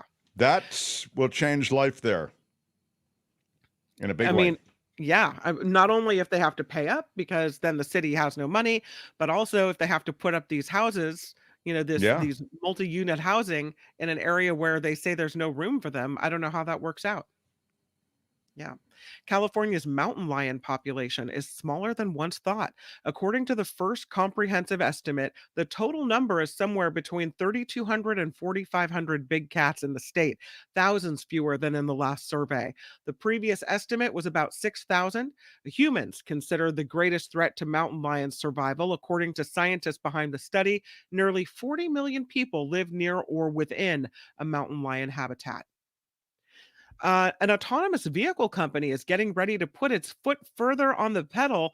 Waymo announcing it will start testing its cars on freeways in the coming weeks. It'll be first tried out in Phoenix, Arizona. At the moment, employees of the company, so-called Waymonauts, will be the only ones allowed to take the trips and provide the feedback. Waymo called the test especially important as it expands its services to other cities, and the company also serves San Francisco and Los Angeles, and most recently, Austin, Texas. How do you feel about Waymo on the freeway? Yeah. I mean, at high speeds? I don't know. Okay. We'll see. Yeah, how I mean, that the goes. problem usually is if everybody was in a Waymo, there'd be fewer problems than there is or there are when there are a bunch of Waymos, but most people are not Waymos. You know what I mean? It's the how did they come up with the name Waymo, by the way? What was the derivation of that name? Do you know? Way more? I don't know. Is that it? Anybody know in the chat? Yes. Yeah, Waymo name. I'm looking. I mean, don't wait for me. Google it. I know it's going to be a while. Well, let me tell you this about Barack Obama. Former President Obama is now a two-time Emmy winner. He took home his second Emmy at the Creative Arts Emmy Awards ceremony Sunday night, winning for Outstanding Narrator for his Netflix documentary series, Working What We Do All Day. The four-part series hit the streaming service last May. President Obama beat out the likes of Morgan Freeman, Angela Bassett, Pedro Pascal, and Mahershala Ali. His other Emmy win came in the same category in 2022. And this is their new hoax. I'm maybe with Trump on this one. This feels kind of hoaxy. It was very inappropriate. And I think that you're telling me Barack Obama's a better narrator than those people you just mentioned? Morgan Freeman's pretty strong category. Yeah, Morgan Freeman, Mahershala Ali. I'm sorry, dude. I'm sure you were great, but I'd like can we knock that up to the Supreme Court also? Lastly, moviegoers apparently prefer swimming in chocolate over swimming at night. Wonka edging out the suspense film Night Swim to claim the top spot at the box office for the second straight week and the third time in its 4 weeks of release. Wonka taking in an estimated 14.4 million, while Night Swim opened with 12 million. Aquaman and the Lost Kingdom and Migration both topped the $10 million mark and each dropped a spot to third and fourth, respectively. Anyone But You came within $500,000 of joining the $10 million club, but it stayed in fifth place. I wonder how Aquaman would do in that night swim pool. Because, Aquaman you got superpowers. Right. But what is it called again? Night swim. Night Swim, yeah. That pool is a bad place. It is very tough. And Michael Snyder didn't love it. In fact, he kind of didn't like it. Right. But I always liked it. I thought it was a pretty clever premise, that you get into this pool and then something happens to you. Some good things happen to some people and bad things happen to others, is what I could tell. And if Aquaman got into it, because he's, superhero, that might be the sequel. I don't know. Have you ever been for a night swim? Probably. Yeah, I'm sure I have been. Yeah. Yeah. Have you? I have been skinny dipping at night, as a matter of fact. Oh my God, I'm shocked. Who is having that conversation? I wasn't. I was just asking about a night swim, and all of On a a sudden public we're beach in Maui, no less. What? Oh my Right? God! I know. Take it all off and jump in. There's never been anything like this. I would imagine. What were the circumstances around which you decided to do that, Kim? Well, I walked around a corner to an amazing view of the ocean and palm trees. Every kind time of you see a big view, you take your clothes lit up off? at night, and it was beautiful, and the waves were gently lapping at the shore, and I thought, I must be in there. Yep. Wow. And what did the other people on the beach do during this time? There was no one on the beach, but I was joined by others. Yes. Yeah. Wow. Kim, how are you? Well, Fun that's time. Yeah. very, very exciting. Who knew? Good stuff. Night swim. Yeah. Smashed it with your iron rod. Yeah, go A little more pleasant than the movie, but that's all right. Wow. This report is sponsored by CoachellaValleyCoffee.com. Love it. I've actually had it right. I've got like a triple shot working right now. Well, take a little sip. There. Testimonial. There you go. It is so good. So good. It's a place to get this type of sip in your cup. Mark Thompson Show coffee mug, just like Mark's doing right now. That's you right. can find a huge selection of coffee and amazing teas. It's a treat for you. CoachellaValleyCoffee.com. Oh my God. Yeah, it's so Not good. only is it amazing, but you also get your 10% discount. That's three oh my gods. Oh my God. Oh my God. Oh my God. That's 10% off. Wow. Just for being here today, a Mark Thompson Show listener, what you do is you pick out what you want, and then at the end, when you get it into your little shopping cart there, you put in Mark T at checkout all together, Mark T, and you get your 10% off and enjoy the good stuff. Oh my God. Oh my God. Oh my God. I know it's anything on the site. So if you see any merch there, or you go for the tea, coffee, etc., they've got the pour over stuff. They've got those little whatever those things are, those canisters. Whatever you want, you get 10% off. So it's pretty exciting. Oh my God. Okay. That's good. It's Proud to Mark have them as a T at sponsor. checkout. Yeah. Right. Mark T at checkout. Get your 10% Right on. off. I'm Kim McAllister, and this is the Mark Thompson Show. The Mark Thompson Show.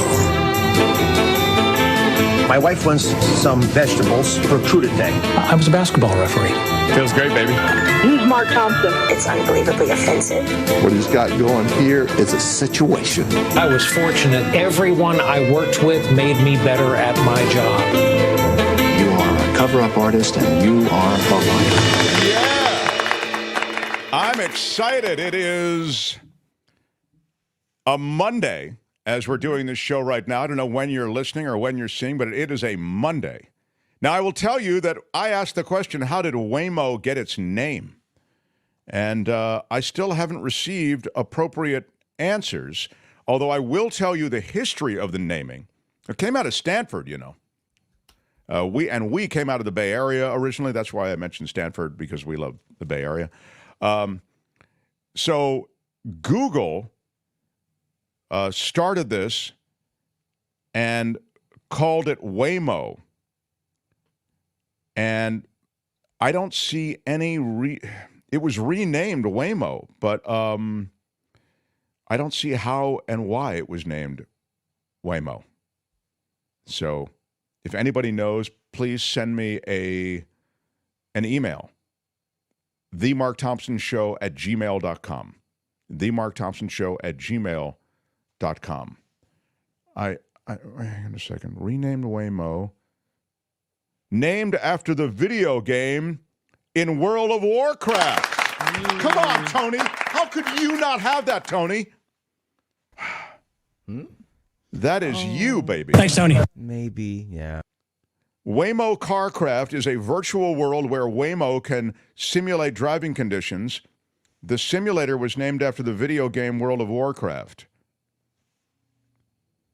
Waymo's deep learning architecture predicts vehicle trajectories in complex traffic scenarios. It uses a graph neural network Didn't you help develop that, Tony, the graph neural network, to model the interactions between vehicles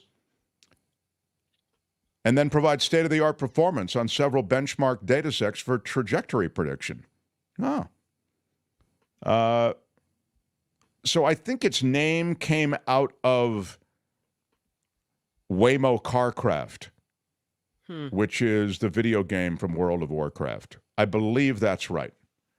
And I can't monitor the chat now with this new configuration because I've got monitors overall on this side, and I want to look here where the audience is. Waymo was started by Wayne and Monty, 2 engineers at Google, says Jason. God, that's a great bluff if it's a bluff, Jason. I love that. If that's a bluff, I have mad respect for you. Here's one I believe. Yeah. The After Party Live says, standing for Way Forward in Mobile, Google formed Waymo in 2016 after 7 years of self-driving R&D. Way Forward in Mobile. You know what? I believe that. That's John Daly, by the way. John Daly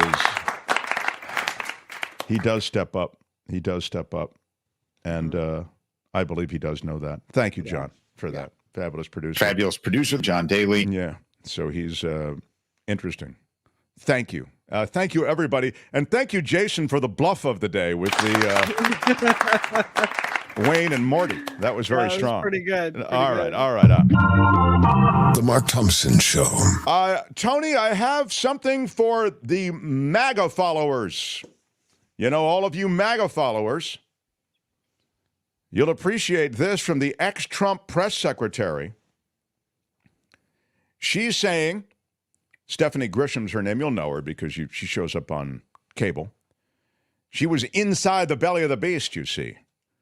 And she, the former press secretary to Donald Trump, said yesterday that the ex-president knows he's telling lies when he floats conspiracy theories, but he does it anyway because he also knows that his base will believe anything he says and that he used to tell her that when she was working for him. Here she is talking about just that, to which I've referred. When you believe in somebody so much, when you believe in somebody like Donald Trump, and I can speak to this because I actually did believe in him for a very long time. I think that when you put it all on the line and believe in somebody, I think it's easier than to just want to believe that the FBI, that law enforcement, that the people who go to help us when we're in trouble would be behind something rather than admitting that the person you've been backing for years and years is a fraud and actually doesn't care about the American people or our country. I say that just from personal experience. It was really hard for me to come to terms with who he was because I really believed in him, his policies, and the person I thought he was. So that's what I think. I think that people just would rather believe these conspiracy theories rather than admit that they were wrong about this person. And Stephanie, I mean, you were right. Yeah, I mean, that's not hard to admit that you're wrong about something. Yeah, it is. It's. I mean, look at yourself, Kim. Heal thyself, as we say in the Christian song. Kim, how are you? I'm just saying. Come on. Well, I didn't want to say anything, but you didn't send a link with the tweet. You got to send a link to the show when you go. We're on the air. But you did. You're making progress. I'm going to give you a ding.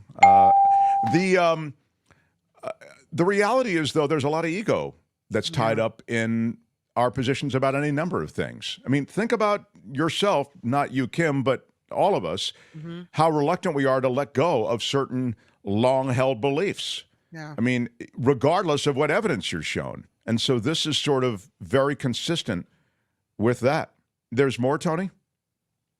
No, he knows he's lying. He used to tell me when I was press secretary, go out there and say this. And if it was false, he would say, it doesn't matter, Stephanie, just say it over and over and over again. People will believe it. He knows his base believes in him. He knows he can basically say anything and his base will believe what he's saying. Now, I think this will help propel him into the general, but I think that independents and, center-leaning Republicans are not going to be buying this. They're much, much smarter than that. And so I think that he's going to get in trouble in the general with this kind of, these kind of lies. I think she's actually right about that last part, but I think that she's right that this may play well in the primaries, but when you get into the general, it's going to be tougher sledding. Because this kind of BS starts to stink so completely that you can't even hold your nose long enough to pull the lever for Trump. Call me naive, but there was part of me that thought that maybe he's like has mental issues and he's weird and he really believes what he's saying. And so I was thinking that maybe he was just kind of stupid and maybe a little crazy. But what she's saying is he knows it's wrong, tells her to go out and lie anyway, over and over again, because the people will believe it. That means he's doing it on purpose and he's evil. Yeah, I never had the first thought that you had. I thought he always knew that this is BS. He's sort of brokered in BS all his life. He's really built his entire edifice of who he is on lies of one sort or another. Even the notion that he's a billionaire and that he's super successful as a businessman is BS. You know, he's had 6 bankruptcies. He was teetering even when he went on The Apprentice. And I've mentioned this to you before, but my friend, good friend, was the executive who greenlit The Apprentice. And he talked about the fact, he said, I didn't buy The Apprentice for Donald Trump. He said, Donald Trump was like, you know, a half-baked businessman. I bought it for Mark Burnett, the executive producer of that show. And I knew that he'd make that show into something that you'd want to watch. And he was right. Mark Burnett convinced you and America that Donald Trump was successful with the slow motion walks to the group that's on The Apprentice, the slow motion walks from the helicopter that said Trump on it, the slow motion walks to the long limousine that's at the base of the Trump plane. All of these things create the edifice and the artifice of success. It wasn't there. The New Yorker did a great takedown of Trump before the election in 2016, but no one read it. It was all about how all of his stuff was breaking down. Trump's world was a broken down world, full of debt and lack of success and bankruptcy. But he's created this image. Anyway, once you accept that Trump is your man, Trump is the guy to return this country to whatever, Christian theology, getting rid of immigrants, whatever it might be, then the details you don't care about anymore. I'll carry whatever water you want. What's the new bucket of water that I have to carry? Oh, it's some made-up thing? The election stolen, FBI was in on it, Antifa. What's the new bucket of water? And it's carried. And it's carried because it's in service of a bigger dream to get the country back. That's the feeling. So when you're fighting for the spirit of America, the soul of America, when you convince yourself of that, you just don't care about the details. And that's why I think these guys that you see talked at, Michael Shore does a lot of this stuff from these Trump rallies where he meets these people. He confronts them with facts, not in an aggressive, argumentative way, but just in a suggestive way. And they beat Michael Shore back on the facts. They just essentially say, yeah, doesn't really matter. Or they'll go, that's the fake FBI, the fake government, the fake news. Anyway, you get it. But that's the very latest, that Trump knows. And remember, owning the libs is a big deal. These people are ready to, cut off their nose to spite their face. They're really ready to sacrifice themselves to own the libs. So, but that was the word over the weekend, just happened yesterday, to hear from the former Trump secretary. Essentially, if you repeat a lie long enough, the public will believe it. The Mark Thompson Show. I promise you that tomorrow I will talk about the third party and how third party choices may really influence the election this season, especially with an electorate, voters, who don't really like either choice. You have Biden and you have Trump. Trump has huge numbers when it comes to dislike. Biden has poor numbers when it comes to like, right? The number of people who are enthusiastic about Biden is super low. Now, tomorrow, we'll talk more about it. We have David K. Johnston in the mix as well. And I'll talk about the fact that in this environment where we're heavily tribalized, increasingly you're going to see lower numbers for all the candidates. You're not going to see high approval numbers anymore for presidents in general, I think, in the new America. But how does a third party figure into all of that? We'll talk about that tomorrow. Joe Fong, welcome to the game. Joe Fong with a super sticker for $10. Big shout out. Big shout out.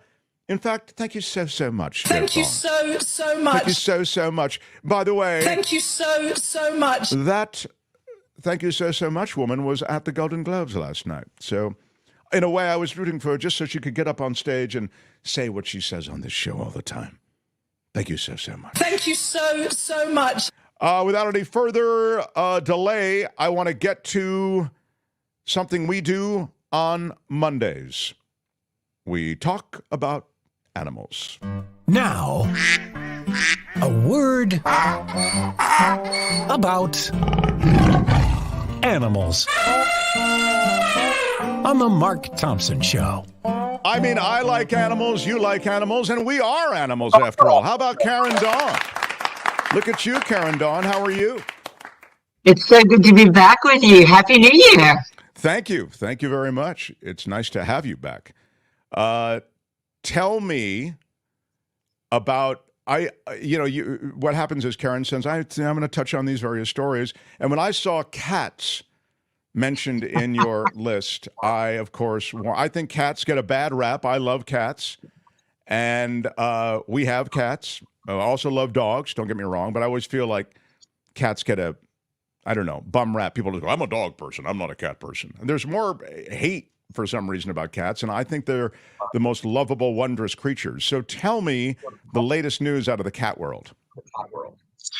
Well, with that lead in, I'm thinking you may not love an article in the New Yorker this week. It's January 1st to 8th issue. So today's the last day it's supposed to be on stands, by Jonathan Franzen, a beautiful writer who won the National Book Award for the corrections.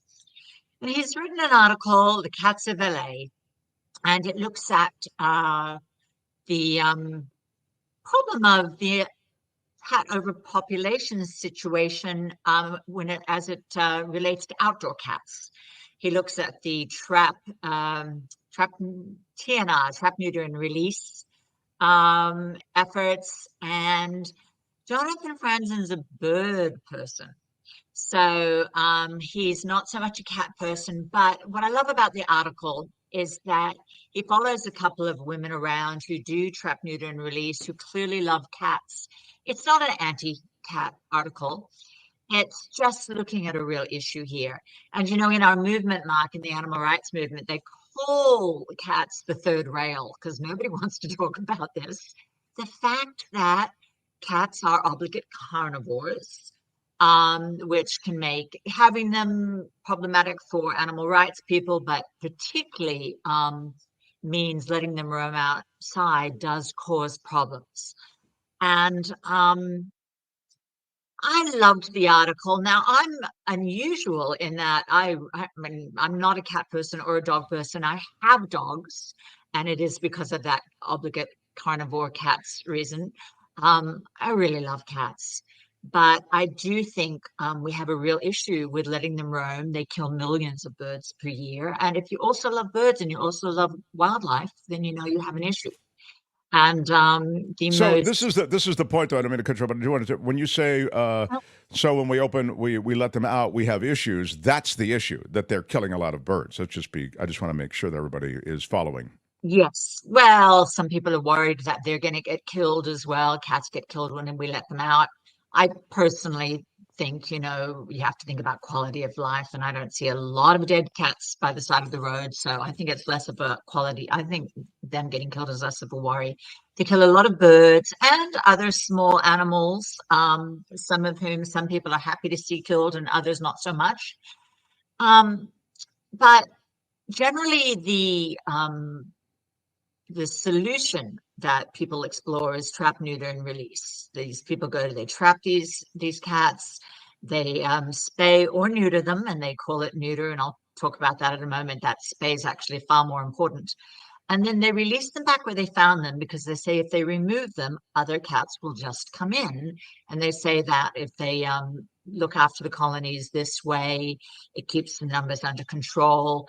And Franzen argues that it's not really keeping the numbers under control, and we're having a real problem with birds being killed by the millions upon millions upon millions, and to the point of some songbird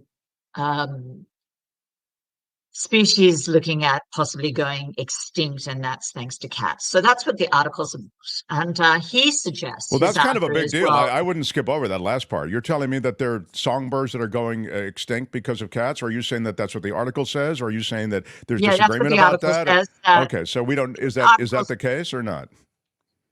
Well, I can't imagine that the New Yorker, and it's not saying only because of cats, but cats are one of the largest killers of songbirds in civilized societies. So another one is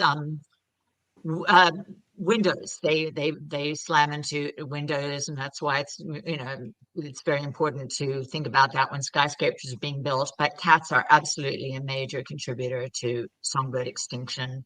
So that's what the article contends, and certainly some passionate cat people would say they would question the numbers. But I think rather than pretend it's not happening, most people know that, cats are carnivores, and at least half of cats like to kill birds. I will also just say this. I mean, the bird community has essentially been ravaged by illness, by disease. You can Google it. So I don't mean to argue it, and I know that I'm a cat person, so maybe I am lawyering a little bit for cats. But yes, while they and I agree that they represent a threat to these birds. But that said, there are other threats to the bird population. You've mentioned one of them: the glass on high rises and on buildings just generally, and disease. I mean, just look at the avian virus that's just ravaging continents full of birds. So anyway, please continue. You indeed sound like a cat person, not a cat and bird person, because that is generally, no, the numbers aren't true. And I think it's more useful to acknowledge there's a real problem here and look at how we can deal with it without killing the cats and without letting them roam free and kill the birds to their heart's content. Now, Franzen suggests that one thing is if we have cats, we have to keep them inside. I'm not wonderfully comfortable with that, just because I wouldn't want to live my whole life completely inside. And when we're dealing with cats that were previously feral, I think we get to the situation where it really can be cruel. And I'm not for a moment there saying that if you have cats and you keep them indoors, it's a terrible thing and you're doing the wrong thing and you're a bad cat person. In fact, I appreciate the fact that you're looking after birds. And it might be that you're giving them a beautiful life with loads of cuddles and loads of company from other cats and dogs and whatever. But I do think it's less than ideal, and I think we have to acknowledge it. For some cats, it's going to be a terrible life. For some, it's going to be okay, but it's less than ideal. So that's his suggestion. I am sorry that something called cat fencing isn't more widely known about. And being in the animal rights community, this is where people take animal lives very seriously. And there we have from Tony a photo of cat fencing, which I will describe for people who are listening and not watching. And that's sent to be my Don't Watch board member, Bruce Friedrich, who has cats. And, and his wife works for PETA. So we have people who take cat lives very seriously and take bird lives very seriously. And cat fencing works. And it's, a little bit of a hassle to put up, and it's something that people aren't used to. So it doesn't get a whole lot of play, but I wish it got more. And what cat fencing is fencing. It's about 3 feet of fence that you put on the top of your fence, tilting inwards, so that if a cat is trying to scale the fence, they have to hang upside down in order to get over it. And almost all cats won't do that. And so cat fencing works. You can let your cat out in your yard, just like you can let your dog out, but your cat won't be roaming the neighborhood, killing all the local birds. Now, of course, if you have birds in the trees in your yard, you have to make sure that, you're not having bird feeders out in the in the cat fenced in area. You have to do things to try and to prevent your cats inside their yard from getting to birds. But that's a lot easier than when they're roaming the neighborhood. So I just wanted to mention that. Yeah, I wasn't aware of it. I was really happy that you sent that along, because I thought, wow, I didn't even know about that. That's really cool. Isn't it interesting that you're such a passionate cat person, passionate animal person, and you didn't even know about this? So I just would love to get the word out about it. Bruce and Alka aren't the only people who have it. I have plenty of friends who have it, and it mostly works. Every now and then a cat might get out, but it mostly works. So I'd love people to know about it. And I also wanted to mention this. I just want to mention this because you'll see what I'm up against. This notion somehow that cats would eat you if they had the chance. Dogs would rather starve than eat their human companions. Everybody plays cats and dogs off against each other. That's our world. That's our tribal society. Whereas I don't. I love cats and I love birds. Right, of course. I mean, of course. I don't get it. And Andrew, Andrew's full of hate one way or the other. Anyone with more than 2 cats I consider to be very weird. I hate cats, he says. Well, this is the world that cats live in. There's just so much hate directed to them. I think they're terrific. And we have, how many cats do we have? We have 4, I think. Yeah, 4 cats, and I love them. And I wish I could have 40 cats. I love cats. I wish I could have 40 dogs. I'd be like Karen Dawn with a life full of animals that need love. So anyway, but that's what I'm up against, Karen. A lot of incoming fire on cats. Can you hear a plane barking in the background here? I cannot. Oh, I can hardly hear you, and at the moment, I really wish I had cats. Anyway, continue. Go ahead. Cats. Go ahead. We're running out of time. I just wanted to give you a little bit. The static that we get as cat people is pretty unrelenting. And cat people really don't like to hear that cats kill birds, but they do. It's not their fault. They're beautiful animals, and we have to do better by them.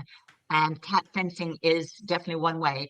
I did want to mention this whole trap, neuter, and return idea. Something that people also don't think about is that spay is so much more important than neuter. Now, the problem with spay is that it's a more invasive surgery than neutering is. I know nobody wants to hear a woman say how easy it is to just clip somebody's balls off, but the spay is a lot more invasive. But here's the thing. When you have cats in a community, the number of unspayed cats is exactly related to the number of litters you are going to get every year.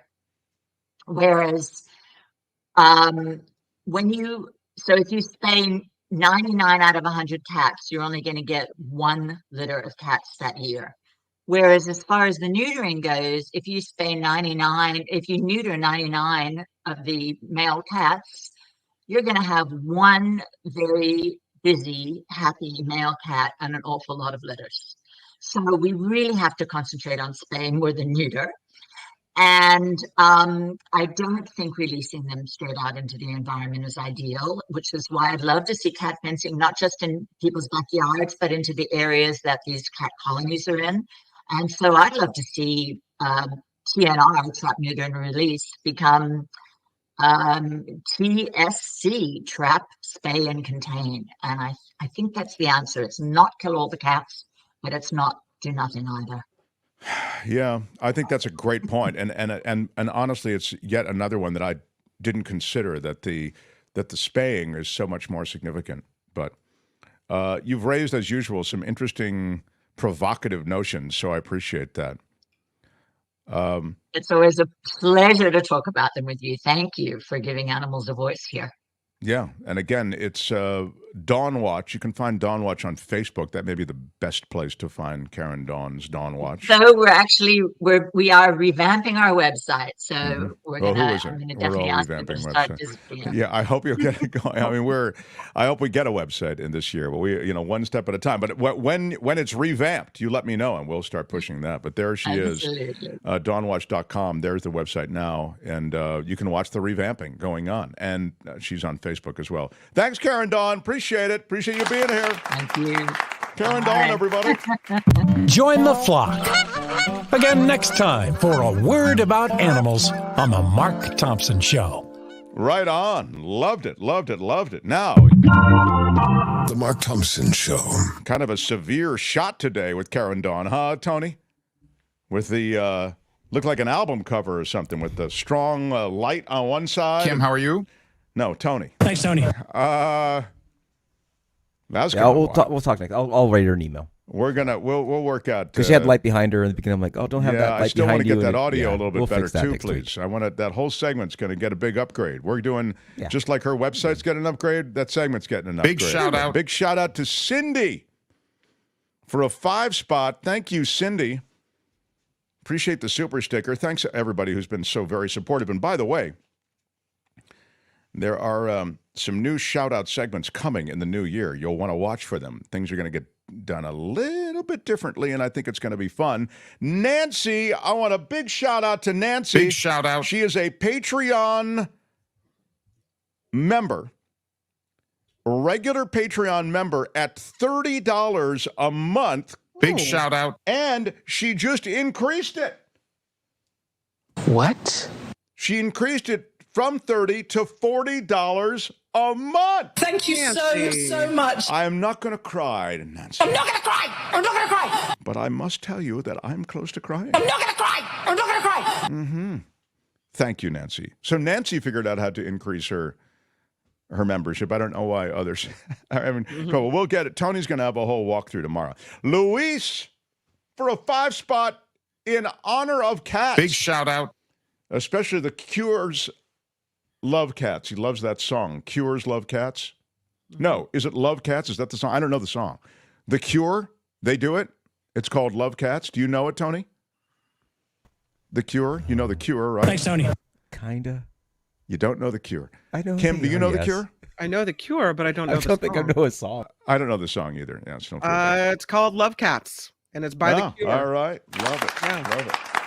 And if you look at YouTube, 1.31 million others have watched that video so on apparently YouTube. we're the only ones who just don't know. They're Thank very you. popular. Luis knows it.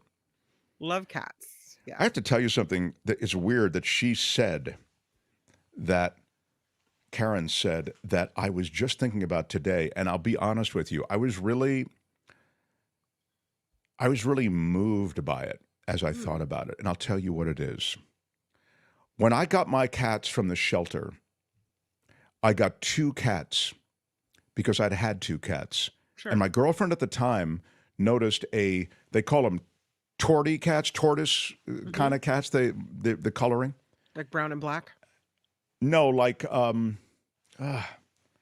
don't know the best way to describe it. Maybe you can find it, Tony, and we can show everybody a tortoise. It would be nice if I show you a picture of my cat. But it was a little tortie kitten and crying. This is at the shelter. And my girlfriend said, we've got to get that little, look at how that poor little thing is crying. So we got the little kitten and had to wait for it to be spayed, and then I could pick it up, and then it has lived with me all through these many years. So, I mean, that had to be 14 years ago. And today, and she's sick right now. Oh, no. And I called the vet, and when I see her little face, a little bit like that. She looks a little bit like that. When I see her face, she looks so sad, you know. Now, I maybe put my thoughts into her, and she, I will and this is what speaks to what Karen was talking about. I don't mean to be too heavy, but it was really like a heavy moment this morning. And I was thinking, her name is Moki. I was thinking, poor Moki, her whole life has been just sitting there. That's all she does all day. She sits, she sleeps, she sits some more. And then I cuddle her or I try to spend time with her. But, yeah, she doesn't look like that's a kind of long hair cat. Thanks anyway for the effort, Tony. But I was thinking, oh, there's The Cure. Yeah, I love cats. Is that what's going? But I was thinking what Karen said, which is, what kind of life is it for a cat that's indoors?